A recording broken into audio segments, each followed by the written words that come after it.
క్యారే స్కెచ్చా sketch అదిరిపోయింది. మనం వాళ్ళ స్కెచ్ని గొడ్డలు ఇప్పుకొని చలికాలమైన పర్లే మాట్లాడదాం. సో ఓటింగ్ రిజల్ట్స్ ఎలా ఉన్నాయి? Hotstar and phone call voting results present ఈ క్షణానికి ఎలా ఉన్నాయో మనం గొడ్డలు ఇప్పుకొని మాట్లాడదాం. అబ్బో చాలా మెసేజ్లు వచ్చాయి, చదివాను. ఏంది తనూజ ఫస్ట్ పొజిషను, తనూజకి కళ్యాణ్కి 4% డిఫరెన్సు, తనూజకి కళ్యాణ్కి 6% డిఫరెన్సు, ఫస్ట్ 2 మెంబర్స్ ఓటింగ్ 74%. అయ్యి బాబోయ్, ఆటితూడు తమలపాకులు అన్నీ చాలా విన్నా. మనం మాట్లాడదాం. మన అప్డేట్లు, మన సోర్సు నమ్మేటోళ్ళు ఉన్నారు. డే 1 నుంచి చూశారు ఓటింగ్ రిపోర్ట్లు, చెప్పినవి ఎంతవరకు కరెక్ట్ అయ్యో మీకు తెలుసు. సో ప్రజెంట్ ఈ క్షణానికి ఎలా ఉందో అన్నీ మాట్లాడదాం. సో చూసే ముందు లైక్ చేసి చూస్తే ఎక్కువ మందికి రికమెండేషన్ వెళ్తుంది. సో మనకు కూడా హెల్ప్ అవుతుంది. కుదిరితే హైప్ ఆప్షన్ ఇవ్వండి. సబ్స్క్రైబ్ చేయకపోతే వాట్ టు సబ్స్క్రైబ్ క్యా హే మై రివ్యూస్.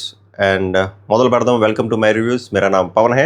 అలాగే ఇన్స్టాగ్రామ్ ఫాలో అవ్వకపోతే ఫాలో అవ్వండి. మై రివ్యూస్ అఫీషియల్ అని ఉంటుంది. 12,500 చిల్లర విత్ బ్లూటిక్. ఫాలో కొట్టియండి. మంచి అప్డేట్లు ఫాస్ట్గా వచ్చేస్తాయి, తాజా అప్డేట్స్. ఓకే, ఫస్ట్ ఒకటి క్లియర్ చేస్తా. పిల్లలు మీరు జాగ్రత్తగా ఉండాలి. ఈ క్షణాన ఈ టైంలో పిఆర్ యాక్టివిటీస్ కంటే రివ్యూవర్స్ తాలూకా పిఆర్ యాక్టివిటీస్ ఎక్కువ ఉంటాయి. ఆల్రెడీ నిన్న మొన్న చాలా చేశారు. అది ఇంపాక్ట్ ఉందా లేదంటే గట్టిగా ఉంది. ఇంపాక్ట్ ఉంది, అందుకే నేను చెప్పాను ఇంపాక్ట్ ఉంటుంది. ఇలానే జరుగుతుంది. గత 3-4 సంవత్సరాలుగా అదే జరుగుతుంది. అది ఆపడం కోసమే కొత్త రివ్యూలు రావాలి, అలా కొత్త వ్యూ పాయింట్స్ రావాలి, ఆనెస్టీగా చెప్పాలి, ఏముందో అది చెప్పాలి తప్ప మ్యానిపులేట్ చేయకూడదు అని చెప్తున్నాను నేను కూడా అందుకే వచ్చాను ఈ ఫీల్డ్లోకి, అదే చేయబోతున్నా. సో అందుకే మీరు ఎక్కువ లైక్ చేస్తే నిజం ఎక్కువ మందికి తెలియాలా, అబద్ధం ఎక్కువ మందికి తెలియాలా? మీరు అబద్ధాన్ని ఏమో నీట్గా తెలియజేసేలా చేస్తున్నారు, నిజం చెప్పేవాళ్ళు ఏమో నొక్కేస్తున్నారు. మరి ఎలా తెలుస్తుంది అసలైంది? అందుకే లైక్ చేయండి, లైక్ చేసి హైప్ చేయండి, సబ్స్క్రైబ్ చేయండి. ఎక్కువ నోటిఫికేషన్లు ఏమంటారు హోమ్ పేజ్లో పడాలా. ఓకే, కళ్యాణ్ పడాలా. ఓకే, ఫస్ట్ పొజిషన్ పర్సంటేజ్తో సహా చెప్తాను నేను. పర్సంటేజ్తో సహా చెప్తా. దానికన్నా ముందు చిన్న లాజిక్, చిన్న బుల్లి లాజిక్. 74% ఉందంట బ్రో ఫస్ట్ 2 మెంబర్స్ది కలిపి. 74% ఉంది ఫస్ట్ 2% కలిపి. మిగిలిన ముగ్గురివి 26% ఉందంట బ్రో. అది నిజమేనా అంటే మీరు చెప్పండి. అది నిజమవుతుంది అనుకుంటున్నారా? మామూలుగా మళ్ళీ అనమాట, బేసిక్గా మాట్లాడుకుందాం. మళ్ళీ అనమాట ఉంటుందా? సడన్గా నిన్న సాయంత్రం నుంచి అది 74% ఎలా అయిపోయింది? ఓకే, మ్యానిపులేట్ చేశారు కొంతమంది ఒకే రివ్యూరు. డిమాండ్ పవన్ ఫ్యాన్స్ ఓటు వేయకండి, ఇమాన్యుయల్ ఫ్యాన్స్ మీ ఓటు వేయండి, మీ ఓటుకి 3-4 పోస్టులు ఎక్కువ, వెళ్ళి కళ్యాణ్ పడాలాగా వేసుకోండి అని చెప్పారు. అది చిన్న ఇంపాక్ట్ క్రియేట్ చేసింది. అది ఇమాన్యుయల్కి బొక్క పెట్టింది, డిమాండ్కి బొక్క పెట్టింది. కానీ ఏంటి సడన్గా మొత్తం 74 అయిపోద్దా? మరి గత 2.5 రోజులుగా వస్తున్న అప్డేట్లు మరి వాళ్ళు చెప్పిందన్నీ రాంగ్ అయిపోతాయి కదా. ఇప్పుడు లైక్ డిమాండ్ పవన్కి మాస్ ఓటింగ్ పడుతుంది, డిమాండ్ పవన్కి ఫోన్ కాల్ ఓటింగ్ బీభత్సంగా పడుతుంది, హాట్‌స్టార్ ఓటింగ్ బీభత్సంగా పడుతుంది, ఇమాన్యుయల్కి ఫోన్ కాల్ ఓటింగ్ బాగా పడుతుంది. అది ఎలా అయిపోయింది 26%? నేను ముగ్గురికి 26 అంటే ఎలాగా? 10, 9, 7 ఇదా? అది మీరు నమ్ముతున్నారా? నో, అది అవ్వదు. మరి విత్ ఆల్ డ్యూ రెస్పెక్ట్ అది ఎలా వచ్చేమో అది తెలియదు, కానీ అది కాదు, అది కరెక్ట్ కాదు. ఇంకోటి కరెక్ట్ కాదు ఏదో చెప్తే చూడండి. నిన్న కళ్యాణ్కి తనూజకి డిఫరెన్స్ ఎంత? 0.5% నేను చెప్పేటప్పుడు. సడన్గా నాకు నిన్న లైవ్లో బ్రో తనూజ ఫస్ట్ పొజిషన్కి వచ్చింది విత్ 4% డిఫరెన్స్ అని ఎలా అవుతాయి చెప్పండి? 4% డిఫరెన్స్ స్విచ్ ఎలా వస్తుంది? బయట జరుగుతున్న పిఆర్ యాక్టివిటీస్ ఆల్వేస్ 2 votes ఎక్కువ కళ్యాణ్కి ఉంది, ఎక్కువ రివ్యూర్లు. ఏ రివ్యూలు చేస్తున్నారో మీకు తెలుసు. ఆ రివ్యూర్ చెప్పే లాజిక్ ఏంటో మీకు అర్థమైంది. ఆ రివ్యూర్ ఆల్రెడీ సింపతి గెయిన్ చేయడం కోసం నేను కళ్యాణ్ ఏమనట్లే, ఇక్కడ జాగ్రత్తగా వినాలి. కొంతమంది నిబ్బి పిఆర్స్ అండ్ కొంతమందికి అర్థం కావట్లే. కళ్యాణ్ అనట్లే, కళ్యాణ్ వినకుండా కొంతమంది సొలుగల గురించి చెప్తున్నారు. వాళ్ళు ఏం చెప్తున్నారు? డిమాండ్ పవన్ ఓట్లు వేయండి, ఎవరు ఇమాన్యుయల్ ఓట్లు వేయండి, ఇన్ఫ్లుయెన్స్ అయ్యేవాళ్ళు ఉంటారు, మీకు తెలియదు. ఆ ఓట్లు కన్వర్షన్ కళ్యాణ్కి యాడ్ అవుతాయి. అండ్ ఆల్రెడీ ఒకటి లేపుతున్నారు కదా ఒక సింపతి. ఏవి లాస్ట్లో పడేశారు, తొక్కేశారు, తరిమేశారు. పల్లవి ప్రశాంత్ లాస్ట్లో పడ్డదరా, విన్నర్ అవ్వాలనుకుంటే ఏవి ఆర్డర్తో సంబంధం లేదురా అని చెప్పేటోళ్ళు నాలాంటి వాళ్ళు చెప్తున్నా కూడా మెచ్యూరిటీ ఉన్న వాళ్ళకి అర్థమవుతుంది కదా. కొంతమంది ఆవేశపడిపోతారు కదా. అలా చూసినా నిన్నేమైనా ఏమంటారు తనూజ ఏవి పడిందా? లేదు. సో ఎలా చూసినా ఎలా సడన్గా తనూజకి అసలు బయట తొక్కడానికి ట్రై చేస్తున్నారు. నిజంగా తొక్కడానికే ట్రై చేస్తున్నారు. Especially reviews 80% of the reviewers తొక్కడానికే ట్రై చేస్తున్నారు. అండ్ మ్యానిపులేషన్స్ కూడా తొక్కడానికే ఉన్నాయి. అండ్ కళ్యాణ్లే లేపడానికి ఉన్నాయి.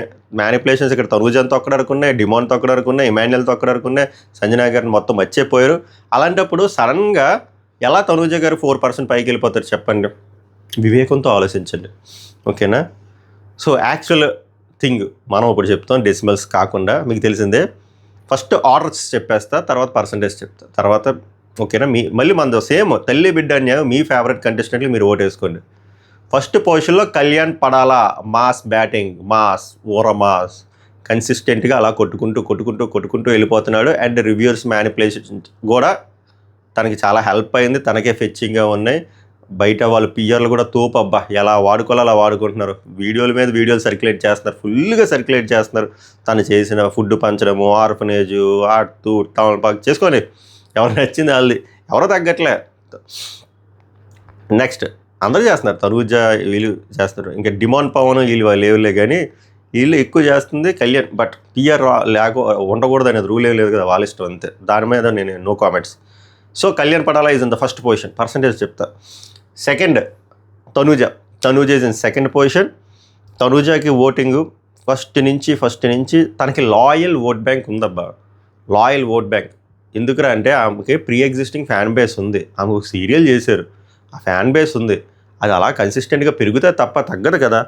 సో దాంతోపాటు బిగ్ బాస్లో ఆ మాట నచ్చి వేసే వాళ్ళు ఎంతమంది ఉంటారు చెప్పండి? అది ఇది యాడ్ అయితే ఎలా ఉంటుంది? సో పిఆర్ కూడా ఉంటుంది, పిఆర్ మ్యానిపులేషన్ కూడా ఉంటుంది. బట్ ఆమెకు solid pre existing fan base ఉంది. బిగ్ బాస్లో ఫ్యాన్ బేస్ వచ్చి తనూజ అంటే నచ్చేటోళ్ళు డై హార్డ్ ఫ్యాన్స్ బుచ్చుడు మంది ఉన్నారు. సో వాళ్ళు లాయల్గా వేసుకెళ్ళిపోతున్నారు. ఎస్పెషల్లీ ఫ్రమ్ అవుటర్ కంట్రీస్ నుంచి అరాచకమైన ఓటింగ్ తనూజగా పడుతుంది, ఓకేనా? అలాగే తెలుగు స్టేట్స్ కాకుండా వేరే స్టేట్స్ నుంచి కూడా బాగా పడుతుంది. కానీ కళ్యాణ్కి వేరే స్టేట్ల నుంచి పడుతుంది. తెలుగు స్టేట్స్లో ఎస్పెషల్లీ రూరల్ ఏరియాస్లో కళ్యాణ్కి ఎక్కువ పడుతుంది. తనూజకి అర్బన్ ఏరియాస్లో నుంచి పడుతుంది, కళ్యాణ్కి రూరల్ ఏరియాస్ పడుతుంది. Rural areas very important. ఈ ఎలక్షన్ అని కాదు, జనరల్ ఎలక్షన్స్లో అయినా rural area voting very important. ఇది ఇలానే ఉంటుందంటే ఇలా ఏమి ఉండదు, మారడానికి కూడా హై ఛాన్స్ ఉంది. బట్ సెకండ్ పొజిషన్లో తనూజ గారు ఉన్నారు. మూడో పొజిషన్లో డిమాండ్ పవన్. అసలు first thing Demon Pavan achievement, అది is the crown of BB9. ఎందుకంటే ఫస్ట్ చెప్పా కదా, అగ్ని పరీక్షల షోలో చూసిన ఎలా ఉన్నా నిద్రమోహం వేసుకొని అనుకున్నాను. తర్వాత ఎంత లేదు, సెలెక్ట్ లేడు, అవ్వడు. సెలెక్ట్ అవ్వగానే రికమెండేషన్ క్యాండిడేట్ అన్నారు. అక్కడ ఎప్పుడైతే రికమెండేషన్ క్యాండిడేట్ అని ముద్ర వచ్చేసిందో సీజన్ స్టార్ట్ అవ్వగానే, వీడు బాగా బలిసినోడు, వీడు కామనర్ కాదు, వీడికి 100 ఫాలోవర్ 100K ఫాలోవర్లు ఉన్నారు అనుకున్నారు. సో రివ్యూలకి చాలామందికి మనోడు దరిద్రం తెలిసినా కూడా ఎవరు చెప్పలేదు. ఎందుకంటే ఇద్దరు కామనర్లు ఎలివేట్ చేస్తే వర్కౌట్ అవ్వదుగా, ఎలా అయిపోద్ది? మనోడు కూడా అసలు సింపతి కార్డు ఏం వాడుకోలేదు, ట్రూగా ఆడుకొని వెళ్ళిపోదాం అనుకున్నాడు. కట్ చేస్తే ఎలా ఆడాడు ఆట, షేక్ ఆడించాడు పిల్లలందరినీ. ఇప్పుడు లాస్ట్ 3 వారాలు అయితే తబలా ఆడించేస్తున్నారు అందరితోనే. దారుణం, అరాచకమైన ఆట తీరు. పేరుకి డిమాండ్ అనే పేరుకి జస్టిఫికేషన్. ఓట్లు కూడా అలా కన్సిస్టెంట్గా ఒక మెట్టు కట్టుకొని వస్తున్నాడు డిమాండ్ పవన్. నాకు ఎక్కడ బాధ అనిపిస్తుందిరా అంటే, అంత సాలిడ్గా పిఆర్ లేకుండా ఫస్ట్ 3 వారాలే పిఆర్ ఉంది లేకుండా మెట్లు కట్టుకొని వస్తుంటే, నిన్న మొన్న కొంతమంది రివ్యూలు చేసిన పని ఏంటంటే, ఇది demand పవన్కి 3rd position 4th position ఎక్కువ, మీరు విన్నర్ రేసులో లేరు, కళ్యాణ్కి ఓటేయండి. అది అంత అవమానించడం చెప్పండి. దీనివల్ల ఎంతో కొంతమంది అయినా ఇన్ఫ్లుయెన్స్ అవుతారు కదా, అరే మా ఓడికి లేదంటారా, సరే పాపం ఇంకా కామన్ మ్యాన్ వచ్చేస్తుందండి, కామన్ మ్యాన్ని గెలిపించుకుందాం అని చెప్పి అది జరిగింది, ఇంపాక్ట్ జరిగింది. But still he's in 3rd position. And డిమాండ్కి ఛాన్స్ ఉందా లేదా అంటే ఇంకా ఉంది, డిమాండ్ పవన్కి ఇంకా ఛాన్స్ ఉంది, విన్నింగ్కి ఛాన్స్ ఉంది. విన్నింగ్కే ఏం చేయండి మీరు, 4వ పొజిషన్ 3వ పొజిషన్కి ఏం చేయొద్దు, ఫస్ట్ పొజిషన్కే ఏం చేయండి. ఎవరి మాట నమ్మొద్దు, నా మాట కూడా అస్సలు నమ్మొద్దు. Aim for the first position, okay? ఆ పనిలో ఉండండి. 4th పొజిషన్ ఇమాన్యుయల్ కూడా ఇదే మిస్టేక్ జరుగుతుంది. ఇమాన్యుయల్ కూడా చాలా బాగా ఆడుకుంటూ డే 1 నుంచి వచ్చాడు పాపం. 100 టాస్కుల్లో 95 టాస్కులు గెలుచుకుంటూ, ఒక టాస్క్ మాస్టరు, ఎంటర్టైనరు, 3 సార్లు కెప్టెను, గోల్డెన్ స్టారు, ఇంకా ఈ వాట్ నాట్ పవర్ అస్త్ర. కానీ ఏమైంది ప్రాబ్లము చెప్పాను కదా, నామినేషన్స్లో రాకపోవడం సేఫ్. అండ్ ఇప్పుడు ఇలాగే ఇమాన్యుయల్ అలాగో విన్నింగ్ రేస్లో లేడు కదా, వేసేద్దాం అలా వెళ్ళిపోతుంది.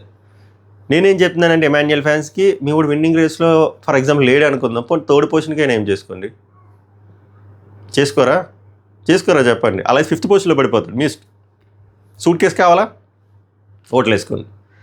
నెక్స్ట్ సంజన గారు ఇంకా ఆనెస్ట్గా చెప్తున్నా, అవుట్ ఆఫ్ రేస్. ఆమెను అసలు మర్చిపోయారు. బిగ్ బాస్ సీజన్ 9 పుట్టింది ఆమె వల్ల, బిగ్ బాస్ సీజన్ 9 గుర్తింపు వచ్చింది ఆమె వల్ల, Bigg Boss season 9 TRP start అయింది ఆమె వల్ల. అలాంటి పర్సన్ మర్చిపోయారు. ఏందో ఆ హిపోక్రసీ ఎలా ఉంటుందిరా అంటే, లేడీ విన్నర్ కావాలి అంటారు. ఏదో ఒకళ్ళలోనే లేడీ విన్నర్ క్వాలిటీ చూస్తారు, సంజన గారిలో లేదా? ఇవే కామన్ మ్యాన్ ఒకలే గెలాలంటారు, కామన్ మ్యాన్ గెలవాలంటారు. అక్కడ కళ్యాణ్ పడాలా కనబడతాడు, డిమోన్ పవన్ కనబడ్డు. లేడీ విన్నర్ కావాలంటారు, అక్కడ తనుజయ కనబడుతుంది, సంజన కనబడదు. ఇదేమి హిపోక్రసీయో. నలుగురు బాడారు. నేను ఇద్దరిని ఎవరిని తక్కువ చేయట్లేదు, నలుగురు బాడారు. తల్లి బిడ్డ న్యాయం ఏది? ఓట్లేవి లేవు. So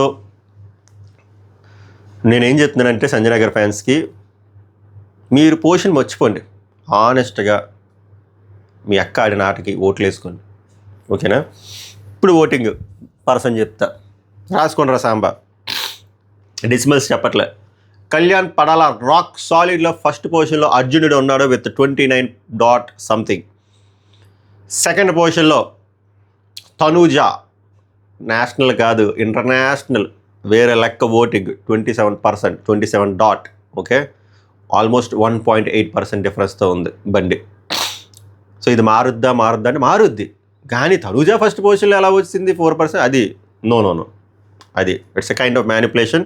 so don't fall in that manipulation. మూడో పొజిషన్లో డిమోన్ పవన్. డెంట్ పడింది కానీ అన్న ఇంకా బ్యాటింగ్ ఆడుతున్నాడు, ఇంకా రేస్లో ఉన్నాడు. మీకు 25%, 25. సో ఇది కరెక్ట్. ఈ పవన్కి ఆ పవన్కి 4% డిఫరెన్స్ ఉంది. మరి ఇది మారుద్దా అంటే మారుద్ది. ఓట్లు వేసుకోండి. మీరు నిన్న మ్యానిపులేట్ అయిపోయారు, అందుకే మ్యానిపులేట్ అవ్వద్దు అని చెప్పా. మా ఓడు లేడు పొజిషన్లో లేడు, మా ఓడు పొజిషన్ లేడు అనుకుంటే ఇలానే అవుతాయి.